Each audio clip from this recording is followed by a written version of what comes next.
بسم اللہ الرحمن الرحیم۔ من بعد ما قد كان سجنا مظلما الحمد للہ نحمده ونستعینه ونستغفره ونؤمن به ونتوکل علیہ ونعوذ باللہ من شرور انفسنا ومن سیئات اعمالنا من يهده الله فلا مضل له ومن يضلل فلا هادي له ونشهد ان لا اله الا الله وحده لا شريك له ونشهد ان سيدنا محمدا عبده ورسوله ارسله بالهدى ودين الحق ليظهره على الدين كله وكفى بالله شهيدا فصلى الله عليه وسلم تسليما كثيرا كثيرا اما بعد فاعوذ بالله من الشيطان الرجيم بسم الله الرحمن الرحيم الحمد لله رب العالمين الرحمن الرحيم مالك يوم الدين إياك نعبد وإياك نستعين اهدنا الصراط المستقيم صراط الذين أنعمت عليهم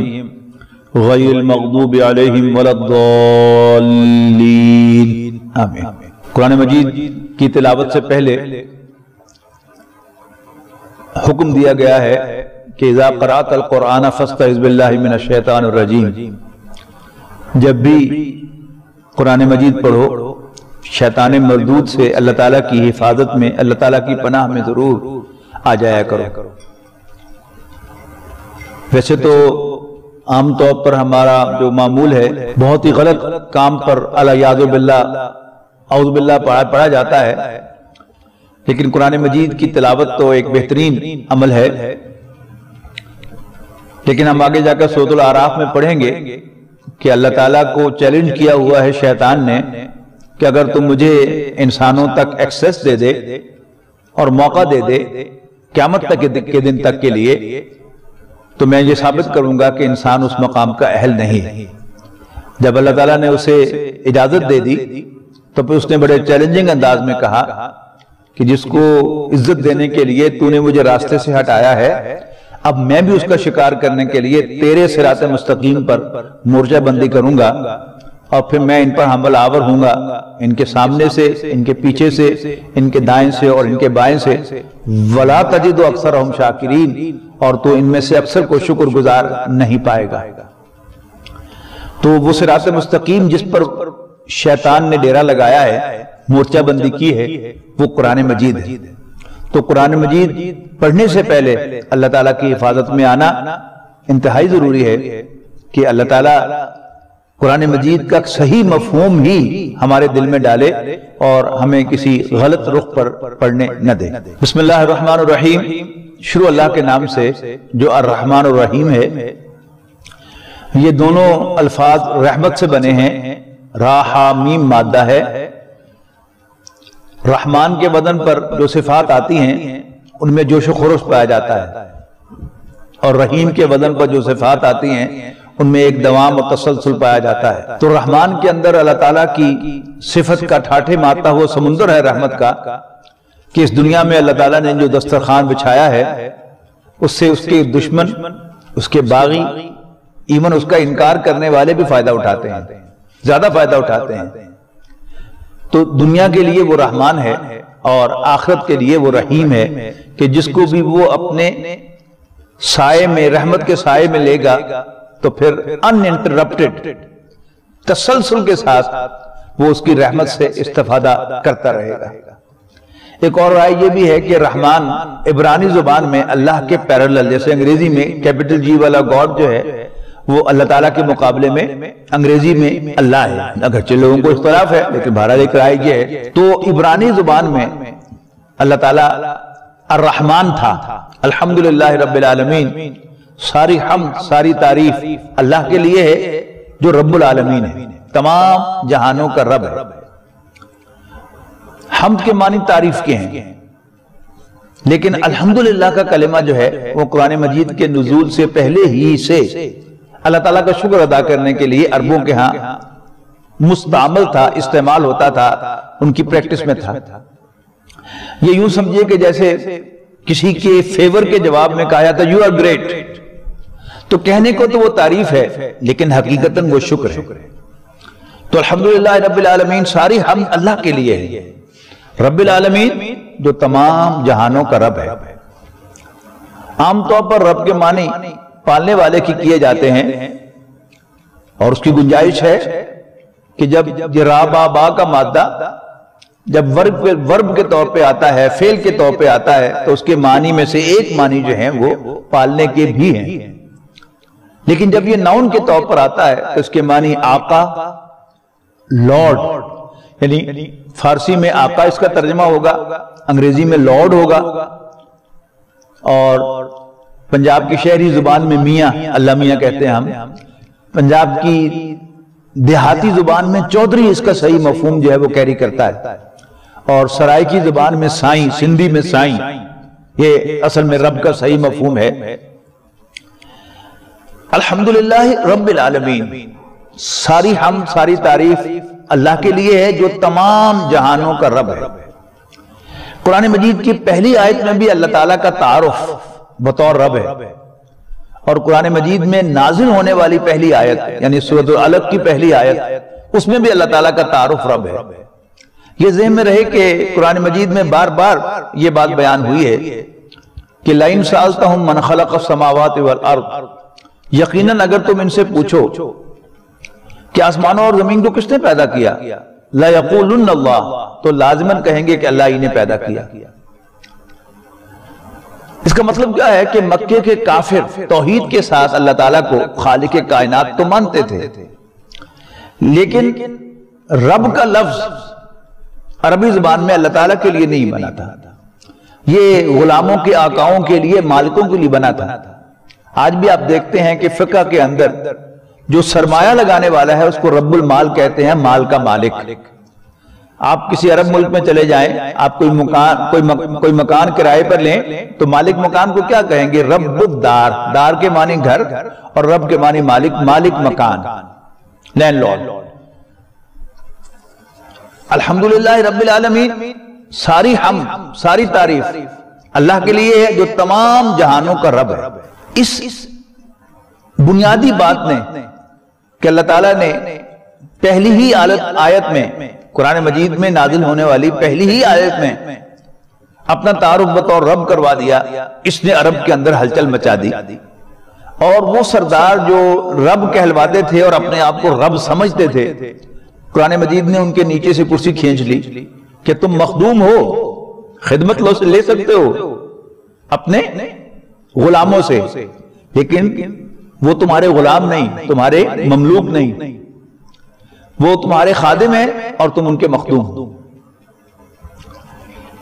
الحمدللہ رب العالمین الرحمن الرحیم، یہ وہی دو صفات ہیں اللہ تعالیٰ کی جو بسم اللہ الرحمن الرحیم میں آئی ہیں۔ مالک یوم الدین، بدلے کے دن کا مالک۔ دوسری قرات میں یہ ملک یوم الدین بھی آیا ہے۔ نوٹ کیجئے گا کہ قرآن مجید میں مصحف عثمان کے اندر جو بھی کسی لفظ کی املا ہے، سپیلنگز ہیں اور وے آف رائٹنگ ہے، وہی جو ہیں وہ فالو کیے جاتے ہیں۔ نوٹ کیجئے گا کہ ہم جو قرات فالو کرتے ہیں قرآن مجید کی، یہ قرات حفظ کہلاتی ہے، حفظ عن عاصم۔ اس کے اندر مالک یوم الدین پڑھا جاتا ہے، لیکن آپ جو بھی قرآن مجید کا نسخہ اٹھا کے دیکھیں گے اس میں میم پر کھڑا زبر ہے، میم الف ما نہیں ہے، میم کھڑا زبر ما، اور پھر لکی یوم الدین ہے، لام اور کاف ہے۔ تو دوسری قرات میں یہ ملک یوم الدین پڑھنا بھی ثابت ہے نبی اکرم صلی اللہ علیہ وسلم سے، یعنی بدلے کے دن کا بادشاہ۔ ایاک نعبد و ایاک نستعین، اے اللہ ہم تیرے ہی بندے ہیں، تیری ہی عبادت کرتے ہیں اور تجھ ہی سے مدد مانگتے ہیں۔ اہدنا الصراط المستقیم، ہمیں سیدھا راستہ دکھا۔ صراط الذین انعمت علیہم، ان لوگوں کا راستہ جن پر تو نے انعام کیا۔ غیر المغضوب علیہم، جو نہ تیرے غضب کا نشانہ بنے، نہ ان پر تو ناراض ہوا، ولا الضالین، اور نہ ہی وہ گمراہ ہوا۔ انسان کی یہ کمزوری ہے کہ وہ ہر چیز کو امیجن کرتا ہے۔ مجھے کسی ان نون نمبر سے کال آئے گی تو میں ضرور کوئی نہ کوئی شکل بولنے والے کی اپنے ذہن میں لاؤں گا۔ اسی طرح قیامت کے جو احوال قرآن مجید بیان کرتا ہے یا نبی اکرم صلی اللہ علیہ وسلم بیان فرماتے ہیں، ان کی ہم تصویر بنانے پر مجبور ہوتے ہیں۔ اب قیامت کا جو نقشہ آتا ہے قرآن مجید میں وہ کیا ہے کہ وزن اعمال ہوگا، اور بار بار اللہ تعالیٰ کی طرف سے مغفرت کا بھی تذکرہ ہے کہ بخشش ہوگی۔ میں جب چھوٹا تھا تو میں سوچتا تھا کہ اعمال نامے وہ کتنے بڑے بڑے ہوں گے کہ جن میں ایک شخص کی 60 70 80 سال کی زندگی کا ایک ایک عمل چھوٹے سے چھوٹا لکھا ہوا ہوتا ہے، اور وہ ترازو کتنا بڑا ہوگا کہ جس میں وہ وزن اعمال ہوگا، اعمال تولے جائیں گے۔ لیکن اب ڈیجیٹل ٹیکنالوجی نے آ کر اس کا تصور آسان بنا دیا ہے کہ یہ تو ہماری بنائی ہوئی ٹیکنالوجی ہے، اللہ تعالیٰ ہی کے دیے ہوئے علم سے خود ہمارا علم ابھی کہاں تک جائے گا اور ہم کیا کچھ بنائیں گے، اور اللہ تعالیٰ کا تو قدرت کی تو کوئی انتہا نہیں ہے۔ لیکن اب یہ کنسیبل ہو گیا کہ اگر وہ اعمال نامے ڈیجیٹل ہوں اور یوں میرا اعمال نامہ جو ہے وہ سلیش کیا جائے اور رزلٹ ڈسپلے ہو جائے۔ اب دو تصور ہیں اس کے سلسلے میں۔ ایک کیا ہے کہ جس کے وزن بھاری ہوں گے وہ سیدھا جنت میں چلا جائے گا، اور جس کے وزن ہلکے ہوں گے وہ جہنم میں چلا جائے گا۔ لیکن نہ قرآن مجید اس بات کو سپورٹ کرتا ہے 100%، اور نہ ہی نبی اکرم صلی اللہ علیہ وسلم کے فرمودات اس بات کو سپورٹ کرتے ہیں۔ اس لیے کہ ایک بات تو یہ ہے کہ اعمال کی گنتی کا کہیں ذکر نہیں ہے کہ اعمال گنے جائیں گے کہ جس کی نمازیں زیادہ ہیں، جس کے روزے زیادہ ہیں، جس کا صدقات و خیرات زیادہ ہیں، کوانٹٹی میں نہیں، کوالٹی بھی ساتھ ایڈ ہوگی۔ یعنی وزن جو بنے گا وہ دونوں کے مجموعے سے بنے گا، یعنی جو کوانٹٹی ہے وہ بھی، اور جتنی ڈیپتھ کے ساتھ وہ کام کیا گیا ہے، جتنے خلوص کے ساتھ، اخلاص کے ساتھ، ڈیووشن کے ساتھ کام کیا گیا ہے، جتنی اس میں نیت جو ہے وہ انسان کے درست ہوگی اللہ تعالیٰ کو راضی کرنے کے لیے، اللہ تعالیٰ اس اجر پانے کے لیے کوئی کام کیا گیا ہے، تو وہ اس ترازو میں زیادہ وزن پائے گا۔ اور پھر سب سے بڑھ کر یہ کہ نبی اکرم صلی اللہ علیہ وسلم نے فرمایا کہ قیامت کے دن کوئی شخص اپنے اعمال کے بل پر جنت میں نہیں جا سکے گا جب تک اللہ تعالیٰ کی خاص مہربانی شامل حال نہ ہو۔ ایک صحابی نے بہت ہی جرأت کی اور آپ سے سوال کیا کہ اللہ کے رسول صلی اللہ علیہ وسلم کیا آپ بھی؟ آپ نے فرمایا ہاں، استغفر اللہ ربی 70 مرتن فی کل یوم، میں تو روزانہ 70 مرتبہ ملٹیپل ٹائم اللہ تعالیٰ سے بخشش مانگتا ہوں، اللہ تعالیٰ سے استغفار کرتا ہوں۔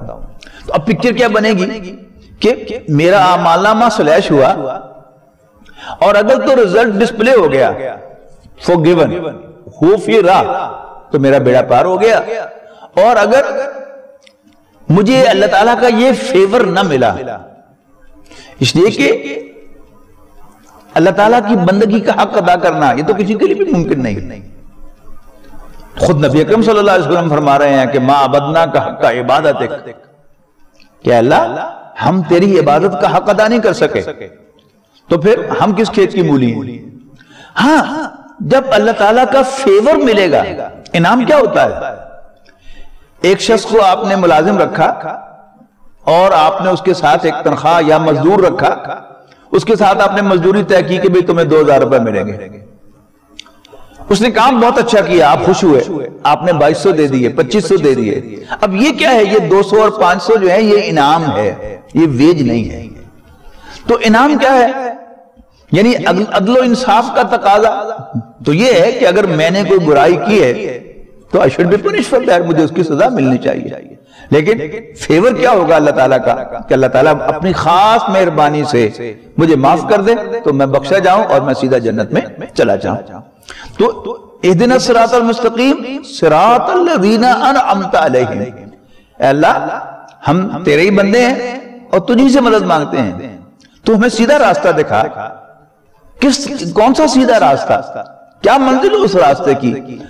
وہ سیدھا راستہ جو ہمیں تیرا فیور ون کرنے تک لے جائے اور ہم تجھے راضی کر کے تجھ سے مغفرت کا انعام حاصل کر لیں۔ اللہ تعالیٰ ہمیں اس کا اہل بنائے۔